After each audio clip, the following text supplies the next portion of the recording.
Chavit Singson. Isa pa din ho ito.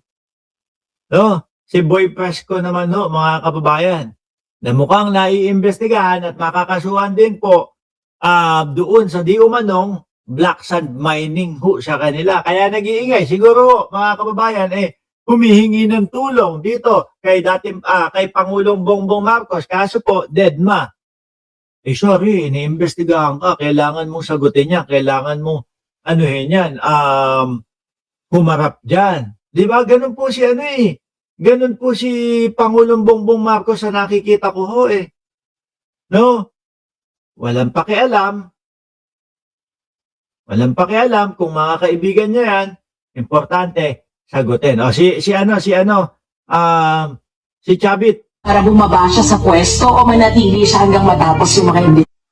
Yan na naman po. Uy, usapang Mangkanor na. Usapang Chavit Singson na. Ang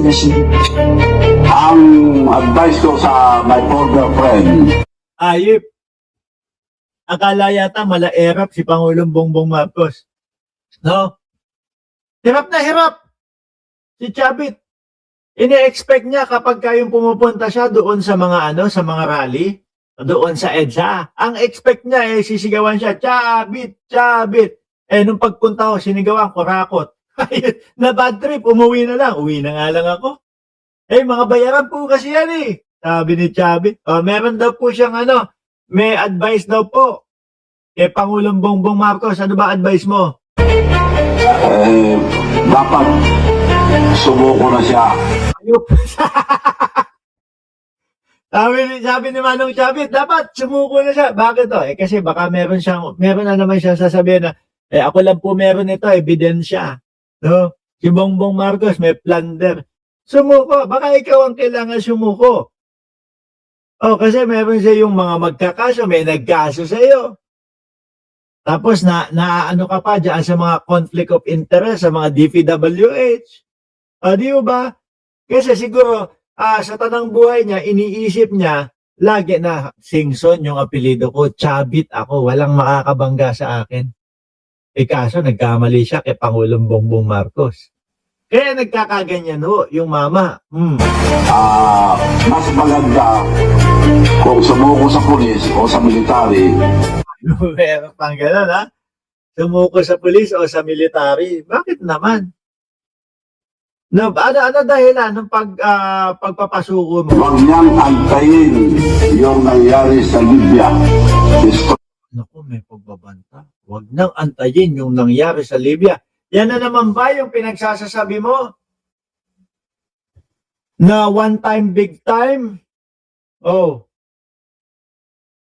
Natawa naman ako sa sumuko na sabi ni Chavit, sabi ni JP. Baka ito na naman sinasabi ni Chavit Singson, one time, big time. Ng putik na yan.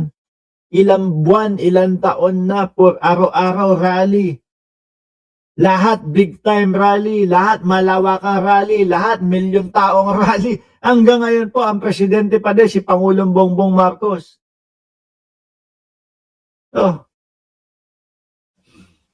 Ay, nako. Wala na sumasama, Chavit, Di ba? Partida pa, kapag may mga rally, nandun pa yung mga dalawang malalaking mga boss mo o mga boss mo. With matching malaking picture mo, wala na sumasama. Di ba? Ang gawin mo, kumuha ka ng magaling na abogado na lang. Ganyan ang gawin mo, no? Wala nang ibang gagawin pa. Wala nang ibang kundi harapin ninyo yung mga magiging kaso sa inyo. Si Topacio. Nandiyan si Topacio. Nako po. Ba't hindi mo kunin Chavit Singson si Topacio bilang lawyer mo? Sino ba lawyer ni Chavit? Wala akong nababalitaan pero magaling na lawyer yun. No? Magaling na lawyer yun. Nung huling mga nakita ko na mga kliyente nun, ang unang step, ang unang ginagawa, nagtatago. O si Buloyski nagtago. Si Tebes nagtago. Si Alice Guo nagtago. Sino pa? Ngayon nagtatago naman si Cassandra Leong. Pero ang mga ending, lahat nasa kulungan. Ayaw mo yun, Chavit? si Topacio. Diba? strongman of Libya, si Gaddafi. Ano nangyari sa kanya? Taong bayan humuli. Oh. Sino naman uhulin taong bayan kay Pangulo? Si Boy Lighter. Pasusugurin niya. Boy Lighter, sugurin mo na yung Malacanang. Sunugin mo. Diba?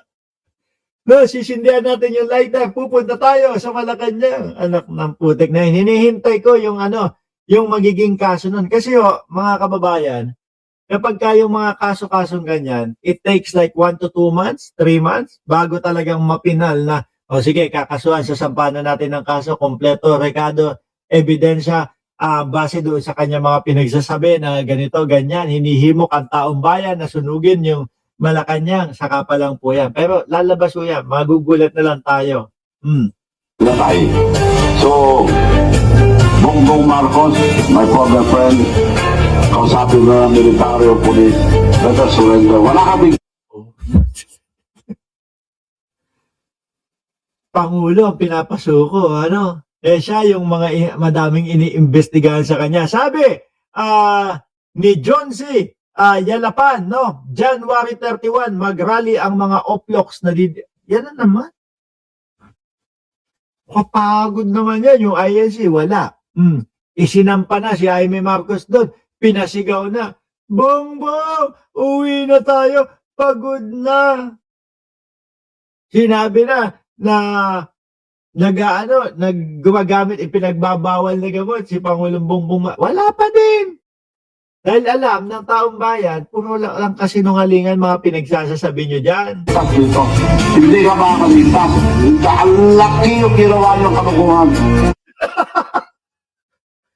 Anak ng tinapa, ayip si Chappie, hindi ka na makakaligtas. Ang laki ng ginawa niyong black sand mining. Ay, hindi. Ang laki daw ng ginawang kalokohan ni Pangulong Bongbong Marcos. Boss, ikaw ang iniimbestigahan, lalo na doon sa black sand mining, doon sa lugar ninyo. Ikaw daw ang pasimuno doon. Imposible mapagtakpan niyo to. Imposible. Hindi naman bobo lahat ng Pilipino.